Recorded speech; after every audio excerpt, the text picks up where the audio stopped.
Muy bien, seguimos aquí en nuestro programa con este tiempo de balances, como lo hemos denominado, porque estamos en el último trámite. Estás todo bronceado, Fernando Bazán. ¿Cómo estás? ¿Todo bien? Bien, se nota que estamos en el campo. Se nota que estamos en el campo. Algunos van a decir estuvo tomando sol, Fernando. Estamos en el campo, decimos. Literalmente estamos en el campo, ya se terminó lo que es la siembra de soja, Sí, estamos en plena siembra de maíz en este momento, las lluvias espectaculares, el niño, espectacular. A ver, porque me vas pasando un montón de información. Las lluvias espectaculares, Fernando. espectaculares la verdad. Cuando uno había empezado el año teníamos mucho miedo por la Sí. campaña, que se anunciaba una niña neutra y cada vez que te decían niña, sabías que te pegaban el rendimiento. Este año, aparentemente, lo que viene hasta ahora es un niño bastante interesante, ya no es niña, es niño. Definitivamente, nosotros tenemos el vicio de que cruzamos siempre estadísticas. Sí. Bueno, empezamos a ver los registros de la campaña del 2019 y es exactamente igual. Esa campaña fue récord. Llovió prácticamente cada 4 o 5 días. Y el otro dato que veíamos, que te lo tiro también, que es Sí. el dato que nos está empezando a preocupar, que también se está dando en la realidad, que fue el año que empezó a bajar la soja y el maíz. Ah, eso sí, Son eso una que de es cal y una de arena. gran problema, ¿no? Que Exacto. estamos viendo la caída de la soja, sobre todo, que es una de las cosas que generan gran ingreso de divisas a nivel nacional. Por otro lado, gran preocupación por lo que pasa cuando comparamos cómo estábamos acostumbrados al sistema con un sistema de devaluación constante, que hoy ya se sabe que eso no ocurre. Entonces, bueno, hay que ver las otras variables y cómo se llaman los portafolios que dicen siempre los economistas, los contadores, también que tengo mi marido, siempre dice hay que ver el portafolio porque era de una gran cosa guardarse, reservarse la soja. Hoy en día eso no está dando el resultado porque vas perdiendo, vas Mira, perdiendo. tuve la oportunidad de visitarte 2 veces Sí, este sí, año. sí. La primera vez cuando te visité allá por marzo, hablábamos de la sequía y hablábamos de la preocupación que empezaba a tener el precio de la soja. Sí, sí, sí. En base a que Estados Unidos no tenía problema, Brasil no tenía problema y China no estaba consumiendo. A la vuelta de Estados Unidos, allá por septiembre, te planteé que te quedaste dura cuando te dije que los productores, aún teniendo granos, estaban a pérdida. Sí, Y sí, ahí sí. empezamos a ver los problemas que tenemos hoy en día. Entonces, esto no te toma por sorpresa, no te debería tomar por Claro, no, no, sorpresa. no. Ya se anunció, se avisó, es como cuando te avisan del servicio meteorológico que tiene una alerta de tormenta y la tormenta está. Te agarra en medio de la ruta. Elegí qué vas a hacer, ¿esperás o salís? Bueno, nosotros lo vimos y empezamos a acomodar las cosas. No estaban estas lluvias no estaban, pero la caída del precio de la soja sí estaba. Y lo que estamos empezando a ver ahora con mayor preocupación no es esta campaña, es la que viene. La campaña que viene, decime específicamente por qué aspectos empezamos a ver con preocupación, Fernando. Porque no hay malas noticias. Ese sería el resumen básico. ¿Qué te quiero decir con esto? Estados Unidos ya ha cosechado una mega cosecha. Brasil no tiene problemas y Argentina hasta ahora no tiene en soja ningún problema. De hecho, va a ser prácticamente un récord este año la campaña de soja en Argentina, teniendo en cuenta los últimos 5 años. Entonces, si yo veo que Estados Unidos tuvo récord, Brasil tuvo récord, Argentina va a tener récord, se estima que van a sobrar 40 millones de toneladas de soja en el mundo. La campaña argentina solamente es de 54. Es decir, Claro. que la campaña argentina prácticamente va a sobrar en el mundo. No tiene oferta, no tiene precios y no tiene alguien que le interese. Eso ya va a entrar en el año 25. Con lo cual, vos cuando vayamos a sembrar la 25, vamos a entrar ya con malos precios porque va a haber soja de más. Claro, y por otro lado, Fernando, que también con mi marido lo venimos hablando todos los días y de mi manera, tiene que ver con que qué perspectivas hay de reducción de las retenciones, por ejemplo, con el tema de la soja, que todavía no se ha hablado absolutamente nada sobre ese tema, nada concreto me refiero, o por ahí está en el tema de una expresión de deseo, pero en concreto, ¿qué es lo que va a pasar? Porque sería lo único que permitiría también compensar un poco. Sí y no. Sí y no. Te desarrollo la idea. Antes yo soy productor y quiero que la saquen. Sí, sí, sí. Perfecto. Ahora, empecemos a ver la factibilidad de que se saquen las retenciones. Cuando uno analiza el pensamiento económico de Claro, ese sí. gobierno, lo primero que tenés como dato fuerte, ancla fuerte, es no hay déficit fiscal. Y claro, no No se puede. negocia. Primero hay que bajar todo el gasto para después empezar a reducir lo que son los ingresos. O empezar a levantar el ingreso. Claro, Entonces, ¿qué te quiero decir con esto? Pongámoslo rápido. Los 4 impuestos odiosos que tiene Argentina. El impuesto país, que ya se sacó. sí, sí, sí. Bueno, esa quita de impuesto país significa que enero 25 Argentina arranca con 3.000 millones de déficit. Sí. Llegamos a la suma. El otro que es odioso, impuesto al cheque, impuesto a las transferencias. Esos dos impuestos combinados tenés aproximadamente 9.000 millones de déficit. Si los retirás. Claro, Ya vas sí, 12. sí, sí. Y las retenciones son 6. Te quedas en 18.000 millones de déficit. Por eso estamos diciendo que no está contemplado No. hoy en el, o sea, como decir, a futuro sí se habla porque sería una idea, está dentro de la ideología del presidente, pero no está contemplado a raíz de todo este panorama. Me gustaría comprarme una Ferrari, no tengo la plata, Sí. pero me muero de ganas. Me muero. Acá pasa lo mismo. Entonces, una cosa es el deseo, El deseo y otra cosa. es cuando uno ve el número frío. Además, el otro dato, que también es un dato que hay que tener en cuenta, vamos a decir, bueno, salto a la escena internacional. Ganó Trump, el Fondo Monetario te va a dar dinero. Sí, pero Milei tiene una forma de ver la economía que es diferente a la que veníamos viendo. Claro, Entonces, hay que Milei, ayornarse. claro, ¿qué es lo que te dice Milei? Yo con lo que me va a dar el Fondo Monetario no lo pongo para financiar el Banco Central, sino que lo pongo para fortalecer el Banco Central, que son dos cosas diferentes. Es decir, yo no es que me entra más dinero y automáticamente... Quieres reservas. Lo dejo en reservas, exactamente. Bueno, eso es un cambio de paradigma. Y lo que pasa es que, en definitiva, la gente, un gran porcentaje, lógicamente no vamos a decir la totalidad, porque siempre está el que piensa distinto, pero estábamos hablando desde hace mucho tiempo de la necesidad de hacer cambios estructurales. Bueno, estos son los cambios estructurales, claramente, los que se están viendo hoy en día también, porque si no es como que siempre se va sanando como con una curita. En algunos momentos criticábamos eso, es decir, pensando en el corto plazo, cada vez se va empeorando, es una bola de nieve que cada vez se hace más grande. Estamos ahora en otro sistema, pero bueno, hay que ir viendo cómo se va acomodando. En una de las últimas notas que te hacía, vos me decías, Fernando, el productor tiene que tener un ingeniero y un asesor financiero, no queda otra. Hoy más que nunca a lo mejor dos asesores. Tienen que ir sumando los asesores financieros posiblemente. Mira, hoy en día... Otra cosa que se ve, que vos señalabas al principio, la falta de toma de decisiones Claro. sale carísimo. Las decisiones equivocadas salen mucho más caras. Por ejemplo, te tiro dos datos. Hace un mes, la soja mayo, que es la que estamos sembrando ahora, que vamos a cosechar en el mes de abril y mayo, desde mediados de noviembre a hoy, que estamos a mediados de diciembre, le parece aproximadamente $20. Cuando yo lo tiro contra el precio que tiene la soja, perdí casi el 10% en un mes. Claro. Y nadie se le mueve el pelo. ¿Vendiste? No. ¿Vas a vender? No. Entonces, ese error no es del gobierno, es tuyo. Un dato. Segundo dato. Vos antes tenías el chip de tomar créditos en pesos. Hoy el peso es muy caro. ¿Por qué? Porque está sobrevaluado el peso. Claro. No está bajo el dólar, está sobrevaluado el peso. Entonces, hoy cuando vos tomas una tasa al 35 40% en pesos, cuando tengas que devolverla, el año que viene, te masticó la rentabilidad del campo. Entonces, tomar una tasa en dólares del 4%, que vos te pareció una locura el año pasado porque teníamos una espiral inflacionaria, este año es exactamente lo que tenés que hacer. Ese cambio de paradigma no se ve tanto dentro de la cabeza financiera de los productores. Y Claro. yo también como productor, te digo, uno por ahí tenía el vicio de ver más la economía por el retrovisor que por el parabrisas. Entonces te parecía barato una tasa del 35 porque venías al 150.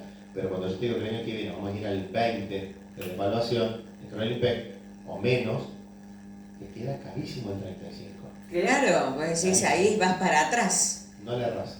Vas para atrás. Entonces pasa lo mismo que como para hablar de otro sector. Un supermercado que quería estoquearse, ahora que quiere vender, porque claramente estamos en ese escenario que es totalmente lo opuesto al que veníamos. La inflación va marcando un ritmo de vida y va marcando una estructura, y hoy es otro, ya. Con un agravante.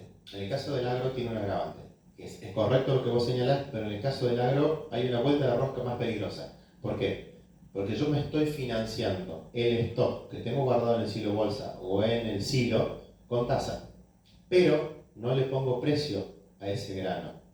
Entonces, yo tengo el dato seguro de cuánto voy a pagar de tasa, ya lo sé, pero no tengo a cuánto voy a liquidar finalmente la soja o el maíz. Entonces, ese desajuste que vos tenés entre lo que está guardado, lo que vos tomaste, es extremadamente peligroso. Quiera Dios que no suceda, pero la tendencia que está marcando hoy que la soja en mayo puede estar en 230, 250 dólares. O sea que puede bajar todavía 40 dólares más. Y para colmo, el tema de los costos ha aumentado, porque si comparamos, los costos eran otros. Mira, el ejemplo que nosotros tenemos, tomemos un solo dato nomás, la urea, que es lo que se utiliza para fertilizar el maíz. Una urea en 2019 te costaba 350 dólares. ¿Sí? Esa urea tenía un maíz de 116 dólares la tonelada. Hoy tengo un maíz de 170 dólares la tonelada, pero tengo una urea de 520 dólares. Claro, ahí tenés lo que te estoy diciendo en números. No hay más rentabilidad. O sea, un solo costo le tocó toda la rentabilidad. ¿Por qué? Porque el fertilizante es el 40% de la estructura de costos de insumos de una plantación de maíz. Entonces, cuando vos tenés un precio de grano pre-pandemia con un costo de insumo post-pandemia, ese desajuste me pega en mi rentabilidad. Decime, Fernando, por qué en la última nota, que en realidad no fue tanta nota, sino que fue una exposición que los había convocado ahí en el marco de este programa especial de Tiempo X con Alegría Rural en La Vencedora, vos decías, hoy el cultivo más rentable es el maní. Lo sigo sosteniendo. Sigue siendo el maní el cultivo más rentable, sí. Pero no se puede hacer maní todo el tiempo, requiere rotación. ¿Y qué me podés decir? ¿Qué decisión puede tomar el productor hoy en relación al maní? El maní fue este año, sin lugar a dudas, la mejor inversión. La mejor inversión. Seguido por alfalfa y seguido por maíz. Ese sería el top 3. El top 3, exactamente. ¿Cuál es el punto ahora? El año que viene, que yo vi este año que me fue muy bien con el maní, y yo no hice maní, pero veo que a la gente le está yendo muy bien. ¿Puedo hacer maní el año que viene? Es una incógnita. Este año funcionó. Tenemos que acostumbrarnos de ahora en adelante que lo que funciona un año puede no funcionar al año siguiente. Entonces, ¿este fue el año para maní? Sí. El que hizo maní la pegó, la recontra pegó. El año que viene no sabemos. Sí tenemos la certeza de que el año que viene la soja va a estar muy complicada. ¿Por qué? Por el gran volumen que hay de soja en el mundo. Y si me permitís, me animaría a sumar al maíz. Y ahí te hago una división. Hay un dato que es preocupante. La mayoría del maíz, el maíz se divide en dos grandes grupos, el temprano y el tardío. Dentro del tardío, el tardío es prácticamente el 70 al 80% de lo que se hace en Argentina es tardío. Con lo cual vos tenés comprometido ahora, que es el que va a entrar a floración en estos días, el 30%. Ese 30% está golpeado por piedra. No en Córdoba, porque Córdoba no hace maíz temprano, es muy poco el maíz temprano de Córdoba en el país. Sí está afectado el de la provincia de Buenos Aires, que es donde hacen maíz temprano, zona núcleo. Entonces, vos ves hoy que empieza a aumentar el precio del maíz y se empieza a calentar el maíz abril. ¿Es la chicharrita? No, es la piedra. Entonces, ¿va a faltar maíz? No. ¿Por qué? Porque lo que vos tenés guardado en los hilos hasta que llegue marzo y hasta que llegue julio te alcanza para alimentar los filots, los tambos, los porcinos. No vas a tener problema. La pregunta es ¿cuánto te va a quedar al final de la campaña argentina de maíz? Claro. Si vos me preguntas hoy cuál es el dato que está siguiendo, maíz, de cara a la 25. Sabiendo que la soja ya no tiene recorrido, empiezo a ver el maíz como una opción. Empiezo a ver el girasol. El girasol tuvo precios espectaculares este año. Sorgo es barato de hacer y tuvo el mismo precio que el maíz. Entonces, ¿qué te quiero comunicar con esto? Que el productor tiene que salir de la zona de confort. Vamos a decir, yo hace 20 años que no hago girasol, tal vez tengas que reconsiderarlo y largar este año el girasol. De lo que se siembra en la zona de Hernando, por ejemplo, menos del 5% es sorgo. Deberíamos considerar hacer más sorgo. Claro. Entonces, eso es pensar fuera de la caja, y para ahí la soja es más fácil de hacer, pero no tiene precio. Asumir un riesgo haciendo un girasol, asumir un riesgo haciendo un sorgo, te lo está premiando el mercado. Y te está castigando si haces soja, y déjame el maíz que lo charlamos en julio. Bueno, lo charlamos en julio. Al final, la chicharrita dentro de todo este contexto quedó un poroto. Como decía la abuela, cuando algo se minimizaba tanto, o no. Mirá, es que, a ver, la chicharrita, es muy raro que una pandemia o que una epidemia se repita 2 años seguidos. De hecho, el COVID tuvo la mayor virulencia en el año 20 Sí, y no en el sí. 21, por poner un ejemplo que todos conocemos. Bueno, en el caso de la chicharrita fueron muchos planetas que se alinearon al mismo tiempo y en un mismo momento, que no sucedió este año. Por ejemplo, nosotros este año tuvimos noches o inviernos muy fuertes. Claro. El año pasado no. El año pasado llovió todo, junto y tarde. Por eso nunca se puede saber nada en esto, es todo ir viendo. Eso es lo que es mi industria a cielo abierto. Sí, sí, sí. Tenés una renta variable con mucha incertidumbre de climático, que de hecho el climático te paga. Por eso vemos, cada vez que llueve, que automáticamente la semana empieza a bajar la soja. ¿Por qué? Porque sabes que está lloviendo, sabes que mejoran los cultivos, sabes que la campaña está medianamente encaminada, y eso tiene un costo. Cuando hay sequía, ves al contrario. Exactamente. Y eso se nota en los mercados. Bueno, así que la verdad que el panorama es este. En muchos aspectos de hacer mucho análisis. Pero hay negocios. Hay negocios. Te tiro un dato. Nosotros estábamos trabajando con Salvador Di Stefano, que estuvo visitando acá a Hernando, y estábamos charlando y nos venimos trabajando en un proyecto que es el de engorde a pasto. Vos me decís, ¿hace cuánto que no se veía engorde a pasto? ¿Por qué? Porque es un engorde que lleva aproximadamente 15 meses. 1 año y medio aproximadamente. En la Argentina, con inflación y devaluación, apostar a 1 año y medio, invertir 1 año y medio, no, es muy complicado. Al contrario, que querían deshacerse de todo. Exactamente, de hecho, el fildot de Brito, que es uno de los dueños del Banco Macro, estaba a pérdida. O sea, si ese fildot, que es uno de los mejores de la Argentina, estaba a pérdida, ¿qué te queda para vos que sos un productor pequeño? Entonces, ¿qué vemos? Que eso, por ejemplo, está cambiando. Entonces, hoy la ganadería tiene futuro. Vemos que la lechería, que le sacaron las retenciones, es espectacular el despegue que hicieron los tamberos, que se merecen un monumento en cada pueblo. Porque lo que hicieron los tamberos en la época de los Kirchner fue increíble. Aguantar y sobrevivir y mantenerse fue increíble. Entonces, ¿hay oportunidades de negocio? Sí.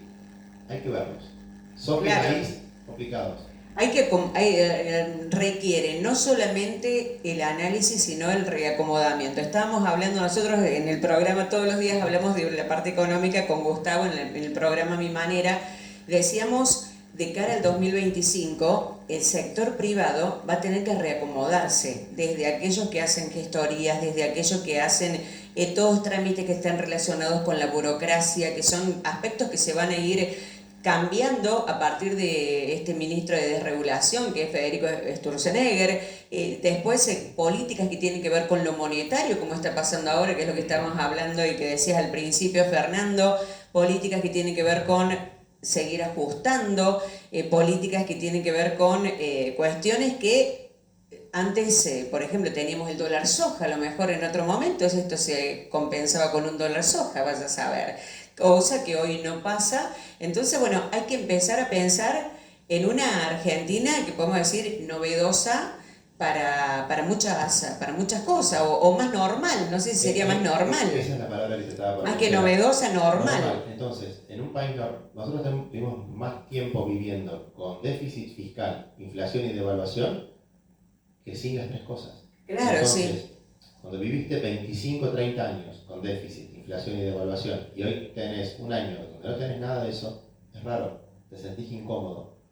El punto de lo que vos acabas de mencionar es también, hay un cambio del nombre del juego. Hasta el año pasado el nombre del juego era financiero. Claro. A partir de este año es gestión. Entonces, ¿qué te quiero decir con gestión? Empecemos a ver los costos. Empecemos a ver las operaciones que vos realizás para llegar a determinado proceso, que no se medían. Te pongo un ejemplo, ¿cuánto te cuesta ir al campo con la camioneta?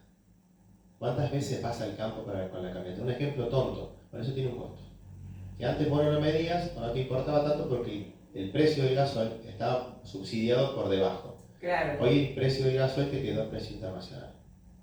Esa saca esas cuentas también. Exactamente. Muchas veces se le llama el gasto hormiga, a veces en la parte financiera más pequeñita, cuando vos decís vas a comprar el súper y te traes golosina, te traes un alfajor, te traes gastos, así, no es nada, y después fin de mes, ¿cuánto es? Entonces, En este caso estaríamos hablando en términos más grandes, lógicamente. exacto. Si me permitís un chivo, Sí, nosotros lo vimos en Estados Unidos este año, el tema de la fertilización con estiércol. ¿Sí? Empezamos a ver que acá en la zona teníamos tambo, teníamos feedlot y teníamos ponedoras y criaderos de pollo.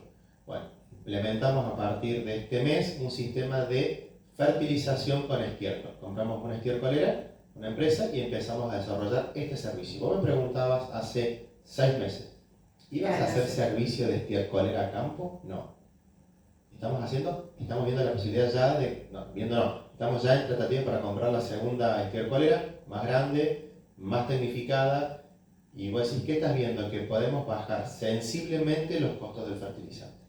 Ya lo estamos haciendo en los campos nuestros, campos propios. sí, Y sí, después, bueno, ya también estamos ofreciendo el servicio a las empresas de acá de Hernando y a los productores de acá de Hernando. ¿Qué te quiero decir con esto? Que vos empezamos a ver cuál era el costo que más nos pegaba, fertilizante. ¿Cómo lo podemos bajar?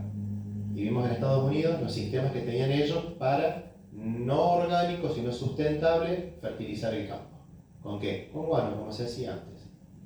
Y vos me decís, che, pero sí, funciona. Entonces, el gobierno está haciendo cosas que no nos terminan de gustar, totalmente de acuerdo, pero en el mientras tanto, hasta que se levanten las retenciones, se levanten los impuestos, tenemos que seguir trabajando. claro. Y dentro de eso tengo que ver cómo bajo mis costos. Gestión. Bueno, una posibilidad que nosotros vimos es, además de tener un financiamiento muy pulido, empezar a trabajar, por ejemplo, el costo del fertilizante. ¿Cómo lo hago? Guano de pollo, guano de ponedora, guano de, ¿cómo se llama? De cerdo. Dijimos, bueno, empecemos a trabajar. Y elegimos 3. Pollo, ponedora y vacuno, que son los que conocemos y los que vamos a manejar. Claro. ¿Es todo nuevo? Pero bueno, estamos en eso. Acá el tema ganadería irá a tener fuerte impulso, irá a crecer, porque en este último tiempo muchos empezaron a vender, se deshicieron de lo que tenían, ¿sí? En sus campos, haciendo un pasaje de la ganadería a la agricultura. ¿Qué pensás en ese aspecto? Aunque vos te dedicas más a la parte de la agricultura, ¿no? Pero digo, a lo mejor vos te relacionas mucho con los productores y ves todo este panorama, un abanico amplio de negocios. Tenemos dos cosas que son las que te marcan un poco la pauta, que son ventajas y son condicionantes al mismo tiempo. ¿La ganadería tiene un futuro espectacular? Sí. El tema es, ¿qué ganadería vas a hacer? Si vas a hacer una ganadería para mercado interno, ¿sí? Que es lo que se viene haciendo un animal de 300-350 kilos, es una cosa. O la vaca vieja, la vaca conserva, que ya es descarte, que esa es la que se compra en China, que es la que vos exportas a China, que es de una calidad que no la come nadie acá directamente. Eso es lo que va a China. Entonces, tenemos dos opciones. O nos dedicamos a hacer ganadería para mercado local, o nos dedicamos a hacer una ganadería para exportación. Vos me decís, bárbaro, hagamos para exportación porque está muy bueno. Espectacular, vamos para exportación. El tema es que si vos haces esa ganadería, vas a tocar el mercado interno. Vas a afectar en cierta manera el mercado interno. Te recuerdo que la carne, cuando uno la mide al costo que tuvo la carne contra la inflación anualizada, la carne subió el 50% de lo que subió la inflación. Sí. Entonces, cuando yo la mido a 1 kilo de carne con el costo de producirla en 15 meses, con el costo de oportunidad del productor, contra una pizza, por ejemplo, no tiene relación. Contra una botella de gaseosa, no tiene relación. Llegó un momento que salía más caro una botella de agua que un litro de leche. Eso lo estábamos hablando, que vos decís siempre una cosa... Salía más caro un litro de agua caliente para el termo que un litro de leche. No es lo mismo. Con la carne pasa lo mismo. Entonces, ¿tenés oportunidades en ese mercado? Sí. Ahí, en el caso del mercado interno, va a depender del nivel de reactivación económica que debería empezar el año que viene y del poder adquisitivo de la gente. Dato, el consumo de carne en Argentina está bajando. Está en el peor nivel de los últimos 10 años aproximadamente. Tenés dos fenómenos ahí. Uno son las mujeres. ¿Por qué? Porque la mujer está yendo al supermercado a comprar y está comprando más verduras. Claro, es una cuestión hasta cultural. Exacto. Hay una parte cultural muy profunda acá. Y además que la percepción de que la carne es cara. O la otra, sí, lógico. Que no discuto, Cuando mejora el precio, aumenta. Esto es de oferta y demanda exactamente, ya. Exactamente. Entonces, el argentino hasta ahora ha decidido sacrificar calidad por cantidad. Prefiero comer más de menos calidad. La pregunta es, cuando eventualmente la situación económica se estabilice y los salarios empiecen a ser más atractivos para consumir, ¿qué vamos a consumir? Porque no va a haber carne para esa demanda en Argentina. Es un dato. Históricamente teníamos casi una cabeza por habitante. Estamos peleando ese número por debajo. Es el número más bajo de rodeo de la Argentina de los últimos 5 o 6 años. Es todo un dato, creo yo, que debería empezar, si el gobierno ahí, a trabajar con políticas sectoriales. Líneas de crédito blando, favorecer impositivamente al que hace ganadería, porque el mercado te lo va a pedir. Claro, y la exportación aunque sea temporalmente para poder empezar a incentivar y que haya, para que se pueda cubrir esta demanda. Exactamente. Vamos a brindar, no sé por lo que vos quieras, ¿qué te gustaría brindar? Estamos acá terminando el año, terminando el 2024. ¿Qué se te ocurre? Lo primero que se te viene a la mente. Otro año más que podemos sembrar, otro año más que estamos en Argentina, que es un gran país y que vale la pena vivirlo. Y el año que viene va a ser mejor, siempre. ¿Va a ser mejor? Bueno, salud, dinero y amor le digo a toda la gente. Chin, chin, Fernando, un placer. Muchas gracias por venir, Fernando. Gracias a vos por convocarme siempre. Bueno, siempre un gusto y siempre nos van quedando un montón de temas. La otra vez me dejaste como 1000 preguntas, te decía. No llegaba a 10 minutos, pero justo llegabas del viaje de los Estados Unidos, así que siempre muy interesante hablar con vos. Bueno, te tiro un dato, Sí. esto es, estamos cerrándolo. El año que viene es muy probable que vaya a coordinar el viaje a China. A China. El viaje de China es un viaje que lo queremos hacer siempre.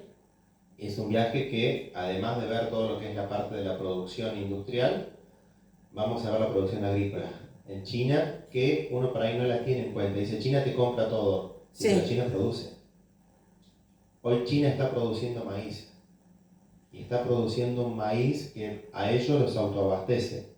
Estamos hablando de 1.000 millones de personas que van a tener autoabastecimiento de maíz, con lo cual a vos el maíz te va a empezar a sobrar en el mundo. Claro, hay que prestar atención en ese aspecto, es decir, es un gran comprador. Exacto, o un gran comprador que se va a retirar del mercado. Y a su vez ellos tienen las... A eso me refería, un gran comprador que si no lo tenés después se va a sentir. Y queremos ver cómo trabajan ellos las granjas de cerdos, que son, para que la gente lo entienda, son edificios donde en departamentos viven cerdos. En departamentos viven cerdos. Literal, para que se entienda, son cocheras de estacionamiento de cerdos. Bueno, pero tienen números impresionantes. Eso ellos lo están haciendo con valor agregado. Nosotros al maíz, en lugar de ponerle 4 patas, le ponemos ruedas y lo sacamos al puerto. China, Estados Unidos, Brasil le ponen patas. Cerdo, vaca, y eventualmente hacen pollo, pero más cerdo y vaca. Entonces va a decir, che, queremos ver eso. Y después, bueno, terminamos en Dubái, que va a ser para relajar. Bueno, eso es otra cosa. Sí. Bueno, que lo disfrute, que sea un gran año nuevamente. Buena estrella. Muchas gracias, Fernando.